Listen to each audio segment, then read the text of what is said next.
성경 말씀은 구약성경 창세기 41장 53절부터 57절까지 말씀입니다. 우리 주신 하나님 말씀은 구약성경 창세기 41장 53절로 57절까지 말씀, 우리 한 목소리로 합독하시겠습니다. 다같이 53절부터 시작. 애굽 땅에 7해 흉년이 그치고 요셉의 말과 같이 7해 흉년이 들기 시작하매 각국에는 기근이 있으나 애굽 온 땅에는 먹을 것이 있더니 애굽 온 땅이 굶주림에 백성이 바로에게 부르짖어 양식을 구하는지라. 바로가 애굽 모든 백성에게 이르되 요셉에게 가서 그가 너희에게 이르는 대로 하라 하니라. 온 지면에 기근이 있음에 요셉이 모든 창문을 열고 애굽 백성에게 발세 애굽 땅에 기근이 심하며 각국 백성도 양식을 사려고 애굽으로 들어와 요셉에게 이르렀으니 기근이 온 세상에 심함이었다. 아멘. 이 시간에는 할렐루야 찬양대의 지휘자로 부르시는 심지영 안수 집사님의 특송이 있겠습니다.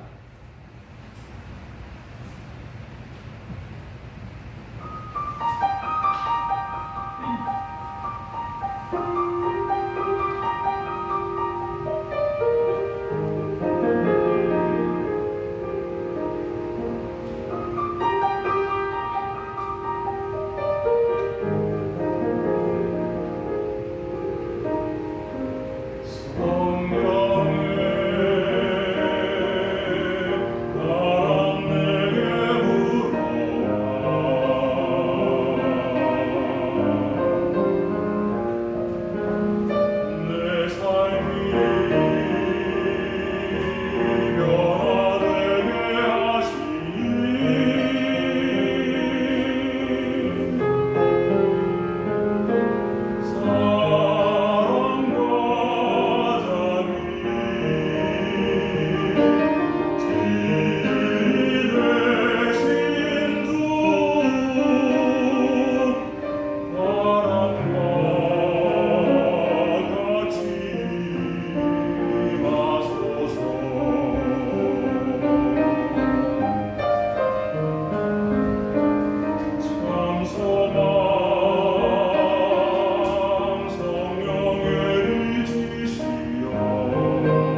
아멘.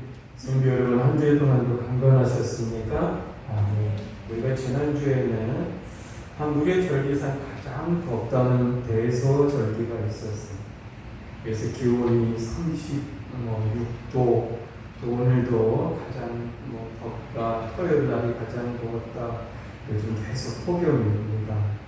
연일 이렇게 폭염이 이어지고 있습니다. 그런데 우리나라만 그런 게 아니라 전 세계가 비슷한 것 같아요. 코로나, 또 이렇게 델타 바이러스, 알파 바이러스, 이런 것들이 기승을 부리고 있고, 폭염이다, 열대야다, 집중호우다 해갖고 사건, 사고가 전 세계에 얼마나 많은지 모릅니다.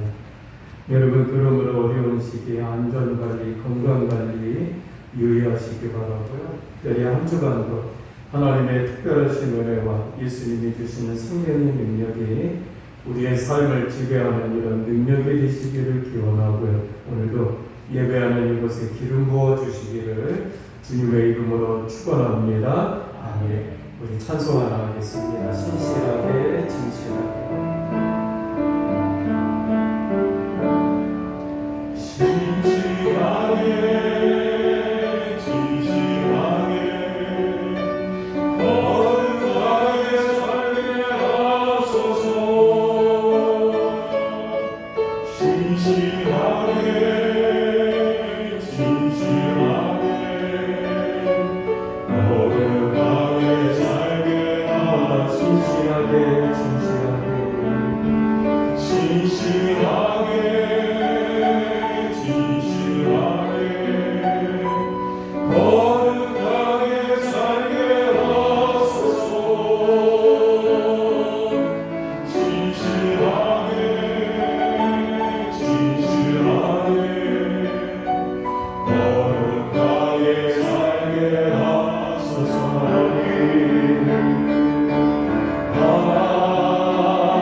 지난주에 TV를 보는데 한 TV 프로그램 가운데 소통 연구가다라는 한 한 사람이 나와서 강의를 합니다.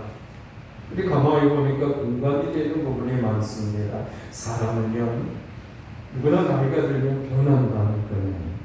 많은 것들이 바뀐다는 거예요. 어떤 사람들은 음식도 바뀌고, 어떤 사람들은 생활의 모습 패턴이 다 바뀌어간다는 거예요. 그런데 그 중에 특별히 남자는 나이가 들면 여러 가지 바뀌는 것들이 많은데, 남자는 이상형이 바뀐다고 합니다. 젊어서는 남자는 이쁘고 화려한 사람이 이상형인데, 근데 이 남자가 나이가 들면 편한 사람이 이상형이 된다는 거예요. 그래서 남자는 나이가 들면 편한 사람을 찾아간다는 거예요. 저는 그 강사의 그 소통 강의를 들으면서 그럼 어떤 사람이 편한 사람일까 한번 생각했습니다. 혼자 생각했습니다. 여러분, 어떤 사람이 편한 사람일까요? 어떤 사람이 정말 편한 사람? 우리 신재원 안수 집사님, 정현미 집사님 가르쳤는데, 정현미 집사님 편한 사람입니까? 제 고개만 숙입니다. 여러분 한번 생각해 보세요. 제가 한번 쉽게 얘기해 볼게요. 많은 사람들이 식사 초대를 받을 때 어려운 자리고 편하지 않으면 어떻게 돼요? 안 가요. 그죠? 편한 자리에 가서 식사를 하려고 해요. 특별히 어떤 특별한 사유가 없는데도, 밥을 먹지 않았는데도 그냥 먹었다는 거, 저 먹었어요 라고 이렇게 그냥 넘겨버리고 맙니다. 왜? 불편하기 때문에. 그분들이 뭐라고 하지 않았는데도 불편함을 느끼면 안 간다는 거예요. 그냥 그렇게 해버린다는 거예요. 그러므로 여러분, 사람은 누구와 밥을 같이 먹기를 원하느냐? 어떤 사람은 편한 사람. 편한 사람이랑 같이 밥을 먹기를 원합니다. 여러분, 그러면 그 사람이 누굴까? 라는 생각을 또 해봤어요. 그랬더니 그 사람들 가운데 한 사람이 식구일 것 같아요. 이 식구라는 말의 뜻을 찾아보니까 이 식구라는 말의 뜻 가운데 하나가 밥을 같이 먹는 사람이다라는 이 뜻이 있다라는 거예요. 여러분, 그래서 식구는 어떤 사람이다? 편한 사람이라는 거예요. 여러분, 이것이 오늘 소통의 핵심입니다 라고 그 소통 강사가 나와서 그렇게 말하는 거 듣고 저도 생각해 보면서 맞다, 공감이 된다 싶었습니다. 그런데 여러분, 어떤 사람이 편한 사람일까? 진짜 편한 사람이면 내 말을 잘 들어주는 사람이 아닐까요? 그죠? 내가 무슨 말을 하든 리액션을 하고 반응을 하고 또 내 말에 수긍을 해주고 하면 참 편할 것 같아요. 오늘 우리가 코로나로 인해서 우리 교회도 비대면 예배를 드립니다. 이 비대면 예배가 쉽지 않지만 어쩔 수 없이 우리가 드려야만 하는 상황이고, 또 우리 교회도 비대면 예배를 드리고 있지만 우리는 가나안 교회의 공동체 안에서, 이 울타리 안에서 가족으로 모인 분들이다. 그래서 편한 분들이다. 이렇게 믿고 생각을 합니다. 할렐루야. 여러분, 그래서 비대면 예배이지만 이 시간 우리 편한 식구들처럼 우리 말씀 잘 들어주시는 이런 은혜가 가정의 초소에 예배드리는 자리에 있으시기를 주님의 이름으로 기원합니다. 아멘. 사람들에게는 꿈이 있습니다. 그 비전이 있습니다. 이 꿈이라고 할 때 자다가 꾸는 꿈이다 이런 것보다도요, 어떤 미래에 나타나는 이런 비전이에요. 그러므로 우리 교회에게도, 우리 모두에게도 꿈이 있고 비전이 있지 않습니까? 이 비전이 있다는 거예요. 그래서 그 꿈을 이루어달라고 우리는 날마다 하나님 앞에 와서 간절히 기도하는 겁니다. 그런데 여러분, 우리는 하나님께서 주신 꿈이라고 믿고서 열심히 믿고 날마다 기도하다가 시간이 지나면서 그 꿈이, 비전이 하나님의 꿈이 아니라고 생각하면, 그러면 다른 꿈과 비전을 위해서 또 기도하는 이런 경우가 있습니다. 여러분, 그런 경험을 하고 나면 어떻습니까? 이거는 하나님이 주신 꿈이 아니야, 하나님이 주신 비전이 아니야, 이렇게 결정하고 나면 어떠냐는 거예요. 나중에는 우리의 꿈과 비전이 뭔지도 모르고 그냥 지나가 버리게 되지 않습니까? 모르고 지나간다라는 거예요. 그래서 성경은 오늘 우리를 향한 하나님의 꿈과 비전이 뭐냐라는 겁니다. 창세기 말씀 가운데 요셉을 한번 보십시오. 요셉의 삶 가운데 나타난 고난과 어려움을 극복해 나가는 과정이라든가, 그리고 그의 삶 속에서 비전을 보면서 우리는 참 많은 도전을 받습니다. 그런 어려운 삶 속에서 꿋꿋하게 일어서서 나가는 요셉에게 우리는 때로 위로를 받을 때도 있고요, 때로는 도전을 받을 때도 있고요, 때로는 비전을 받을 때도 있습니다. 여러분, 우리는 성경을 볼 때 성경 전체를 보는 이런 시각이 있지 않습니까? 성경 전체를 관통하는 큰 줄기 맥이 있습니다. 이 성경을 보면 성경 전체를 이끌어가는 주제가 있다는 거예요. 그것이 어떤 거냐? 예수 그리스도의 구속사적인 관점입니다. 그러므로 창세전부터 정하신 하나님의 작정에 따라서 예수 그리스도의 죽으심과 부활하심으로 인류를 구원하시는 이런 말씀이에요. 성경이 이 같은 방식으로 되어 있다라는 거예요. 여러분, 성경은 낱개로 볼 때는 몇 권이요? 66권의 책이지만 성경을 관통하는 주제가 있다. 그것이 바로 예수 그리스도가 있다라는 거예요. 그래서 여러분, 예수 이름으로 성경이 엮여지지 않으면, 우리가 이 성경을 볼 때도 예수 이름으로 성경을 엮어서 보지 않으면 성경은 그냥 이스라엘 역사에 불과해 버리고 말고요. 여러분, 요셉의 이야기도 보십시오. 이 요셉의 이야기 속에서도 예수 그리스도를 발견해야 하는 겁니다. 바로 이 예수 그리스도로, 이 예수 이름으로 성경을 엮어서 요셉을 볼 수 있어야 된다는 거예요. 그 가운데 하나님의 섭리가 있기에 요셉의 이야기가 오늘 굉장히 중요할 거예요. 여러분 보세요. 요셉이 애굽 땅에서 감옥 안에 술 맡던 관원장의 꿈을 했을 때 죽어서 그가 복직이 되지 않습니까? 그리고 2년이 지난 뒤에 어떻게 돼요? 요셉에게 밖으로 나갈 수 있는 이런 기회가 찾아옵니다.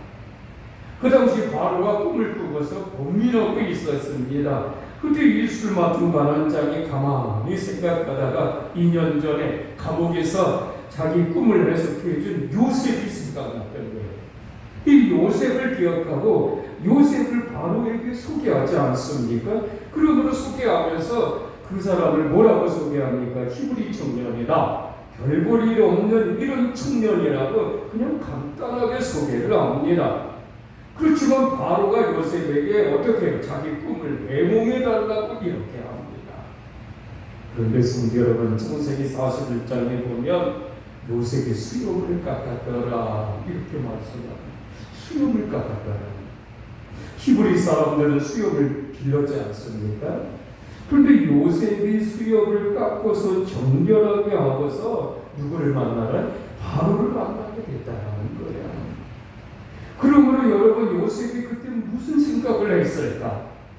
요셉은 어떤 생각을 했을까? 그래서 이렇게 준비를 했을까? 그 당시 사람들은 수염을 길렀는데, 히브리 사람들이라면 특별히 수염을 강조하면서 길렀는데, 요셉이 수염을 깎아서 정결하게 하고서 바로를 만났다라면 그가 그때 무슨 생각을 했기에 이렇게 했을까? 여러분, 우리는 어려움에 처하면 우리의 몸과 영을 잘 관리하지 못할 때가 있습니다. 저도 그렇습니다. 그리고 그냥 좌절해버릴 때가 있습니다. 그런데 요셉은 감옥에서도 어떻게 관리를 했다라는 거예요. 이제 요셉이 바로 왕 앞에 섰습니다. 그런데 바로가 그 청년 앞에서 어떻게 해요? 두려움으로 이야기했더라고 성경은 말씀합니다.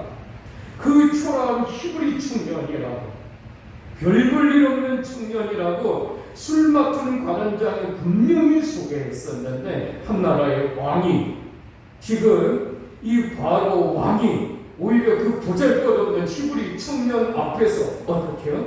두려움으로 자기의 꿈 얘기를 하더라는 겁니다. 그러므로 아마 몹시 초조했을 겁니다. 이 몹시 초조한 상태로 바로가 요셉에게 이야기를 했을 겁니다. 저 여러분, 이제 요셉의 해몽을 합니다. 이거는 두 가지 꿈은 하나이다. 야, 이 꿈은 장차 애굽 땅에 하나님이 행하실 것이다. 그러므로 바로에게 미리 하나님의 꿈으로 알려주시는 것이다 라고 이 요셉이 해묵을 합니다.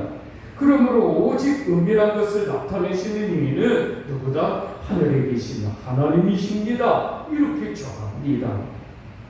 여러분, 왕이 요셉을 어떻게 합니까? 요셉을 높일 수 없습니다.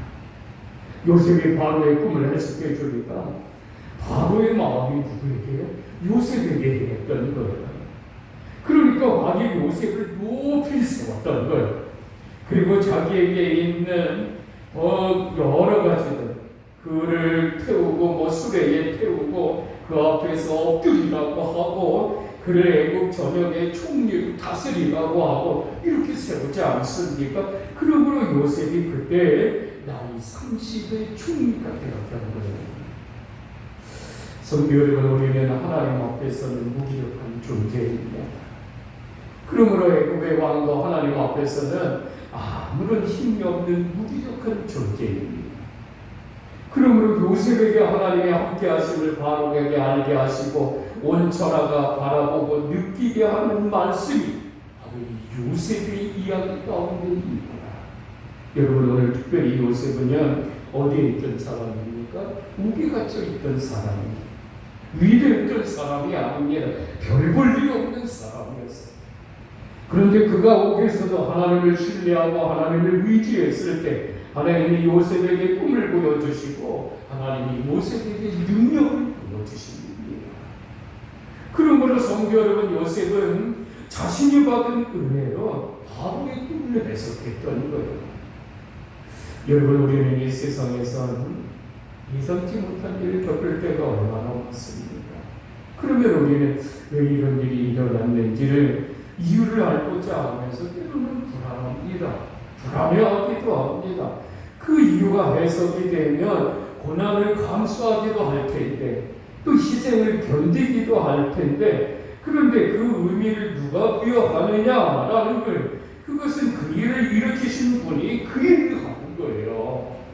여러분, 요셉의 경우가 그 고난 속에서 거기까지 깨닫지를 못했을지라도 하나님은 요셉을 통해서 분명히 하시는 일이 있으셨다는 거예요.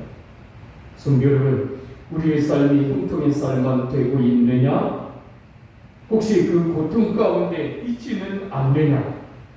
그러므로 어쩌면 가장 고통스러운 순간이라면 우리 잠시 기도하면서 기다리라는 이 말씀의 메시지입니다.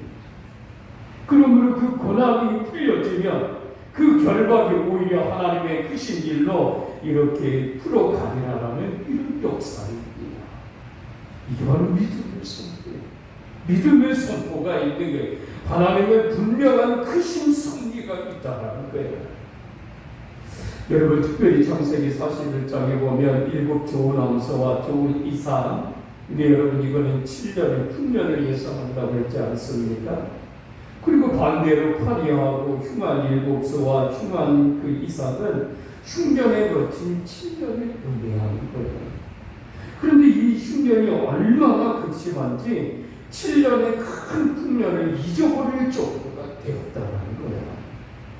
여러분, 우리가 어려움을 들 때 여러분 이 어려움들을 헤쳐 바꿀 수 있는 것은 하나님이 내게 주신 은혜가 있을 때 가능하리라고 믿습니다. 이 은혜가 어려움을 잊어버리게 하는 거예요. 그런데 여러분 보세요. 풍년의 시간과 흉년의 시간이 똑같습니다. 동일합니다. 그러나 흉년의 시간이 길게 느껴져서 풍년의 시간이 잊어질 정도라 이렇게 되었다라는 거예요. 여러분, 요셉을 보십시오. 요셉은 권위가 있었어요. 담대하고 있었어요. 그리고 문제를 보고 문제를 해결하기 위한 지혜도 있었어요. 요셉은 흉년을 위한 대비책으로 뭐를 하자고 하면 저축을 하자고 합니다. 그러면 흉년을 이길 수 있다고 대안을 이야기합니다. 그러므로 바로가 어떻게 합니까? 이 말을 듣고서 바로가 감격을 하였더라 이렇게 말씀합니다. 성도 여러분, 우리도 우리의 삶의 자리에 믿음의 담대함이 넘치시기를 주님의 이름으로 축원합니다. 믿음의 담대함은 우리 삶에 있는 불안한 자리를 이기며 하나님이 주시는 지혜로 승리하는 삶을 사는 저와 여러분들이 되시기를 주님의 이름으로 축원합니다. 이것이 요셉의 삶입니다. 요셉은 17세에 애굽에 팔려와서 13년 동안 노예로 있으면서 그 중에 몇 년간 감옥에도 있었습니다. 그러다가 요셉이 30살에 애굽의 총리가 됩니다. 그런데 그 땅에 애굽에 7년의 풍년이 찾아오고, 그러므로 요셉은 7년간의 풍년이 이를 때에 그 양식을 곳간에 저장을 하고 있었습니다. 그런데 얼마나 많이 저장을 했던지 셀 수 없을 정도의 곡물을 저장했다라고 이렇게 합니다. 그리고 좋았던 풍년의 시간이 지나고 이제 7년간의 암흑 같은 흉년의 시간이 요셉에게 또 많은 사람들에게 찾아옵니다. 여러분 성경 보십시오. 창세기 41장 55절, 우리 있는 곳에서 다 같이 한번 성경 찾아서 읽겠습니다. 창세기 41장 55절 다 같이 읽습니다. 시작. 애굽 온 땅에 백성이 양식을 구하니라. 바로가 애굽 모든 백성에게 이르되 요셉에게 가서 그가 너희에게 이르는 대로 하라 하니라. 아멘. 백성들이 죽는다고 지금 바로 왕에게 왔는데 바로 왕이 어떻게 그 해결책 하지 못합니다. 그리고 누구에게 넘겨요? 요셉에게 넘겨버립니다. 애굽 나라의 왕은 분명히 바로 왕인데 바로인데 그 나라의 문제를 이 백성들이 지금 나 죽는다라고 백성들이 왕에게 찾아왔는데 누가 해결해요? 요셉이 해결하고 있다라는 거예요. 또 보세요 여러분. 창세기 41장 56절 57절 조금 더 보겠습니다. 56절 시작. 온 지면에 기근이 있음에 요셉이 모든 창고를 열 애굽 백성에게 애굽 땅에 기근이 심하며 57절 각국 백성도 양식을 사려고 애굽으로 들어와 요셉에게 이르렀으니 기근이 온 세상에 심함이었더라. 여러분 요셉이 기근의 문제를 어떻게 해결했어요? 뭐를 열어서? 곡간을 열었어요. 그런데 애굽 나라뿐만이 아니라 다른 나라들도 흉년이 들고 기근이 들어서 양식을 찾아서 난리가 났어요. 그러므로 애굽은 요셉이 곡간을 열음으로 흉년을 넘기게 되었다라는 거예요. 성도 여러분, 애굽의 백성들이 흉년을 피하기 위해서는 곡간을 열고 있는 요셉에게 나아가야만 했던 겁니다.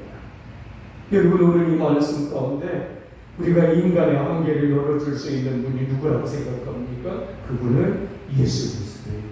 할렐루야. 인간의 영적인 충격을 해결해 줄 수 있는 분은 예수 그리스도밖에 없다는 것을 요셉을 통해서 예고해 주시는 말씀이에요. 지금 애굽의 백성들은 흉년을 피하기 위해서 곡간을 열고 있는 요셉에게 나아가야 했던 것처럼 우리가 인간의 영적인 흉년을 맞이할 때 이 영적인 흉년을 해결해 줄 수 있는 분이 우리가 예수 그리스도밖에 없다는 것을 우리는 고백하며 믿음으로 이렇게 나아가야 된다는 거예요. 여러분 인간이 궁극적으로 사망의 흉년에서 구원받는 것은 결국은요 예수 그리스도밖에 없다는 것을 말씀하시는 겁니다. 그래서 예수 그리스도를 찾아오는 자를 생명의 부활로, 찾아오지 않는 자는 사망의 부활로 영생이 결정지어지는 거예요. 사랑하는 성도 여러분, 요셉은 하나님의 꿈을 통해서 하나님의 계시를 보여주신 꿈꾸는 자였습니다. 그러므로 요셉의 꿈은 우리가 알고 있는 비전과는 다른 꿈입니다. 자신이 스스로 꾼 꿈이 아니었어요. 하나님으로부터 주어진 꿈이었어요. 그것이 이루어지는 것을 오늘 우리는 말씀을 통해서 보는 겁니다. 여러분 이거 말씀 보면서 어떤 생각이 드십니까? 오늘 우리가 무엇을 할 수 있습니까? 온전한 꿈, 하나님이 주시는 온전한 비전은 내가 주는 것이 아니라 이 온전한 꿈은 내가 꾸는 것이 아니라 하나님이 꾸게 하신다라는 겁니다. 할렐루야. 이 은혜가 저와 여러분들에게 있기를 축원합니다. 그 꿈의 비전은요 하나님의 약속 안에 있다는 거예요. 여러분 요셉은 후에 형들에게 자기의 정체를 나타내면서 뭐라고 말을 합니까? 나를 이리로 보내시는 이는 형들이 아니라 누구라고요? 하나님이십니다. 하나님이 나를 바로에게 아버지를 삼으시고 온 집의 주를 삼으시고 애굽의 온 땅의 통치자로 삼으셨다고 이 요셉이 형들에게 고백을 하지 않습니까? 그러므로 그의 삶 가운데서 하나님이 그러셨다는 것을 알게 됐다는 거예요. 그러므로 성도 여러분, 요셉은 이 모든 고난과 시련의 과정이 하나님의 섭리를 이루기 위한 단계였다는 것을 알게 되고 보게 되었다는 거예요. 성도 여러분, 하나님이 우리에게 미래의 꿈을 주시는 목적이 무엇일까요? 미래를 알 수 없는 답답한 인간이 점을 보는 것 같이 미래에 대한 무조건적인 희망을 갖게 함이라고 생각하십니까? 아닙니다. 운명론도 아닙니다. 요셉의 형들은 요셉을 애굽에 팔았던 것이 운명이 아닙니다. 하나님은 그들의 악한 것까지도 사용하셔서 하나님의 신실하신 뜻을 이루셨다는 거예요. 그러므로 하나님은 신실하게 약속을 지키시고 하나님은 그렇게 이루 가신다라는 말씀입니다. 성도 여러분, 꿈과 비전입니다. 이것이 오늘 나의 생각대로 원하는 삶인지 아니면 하나님이 주시는 비전인가를 오늘 우리는 분별하라는 말씀입니다. 여러분, 이제 요셉은 이런 연단의 과정을 거치게 되고 하나님은 요셉에게 주셨던 꿈을 이루어 주십니다. 하나님이 주시고 하나님이 이루시는 것을 보게 하는 것, 그것이 바로 비전입니다.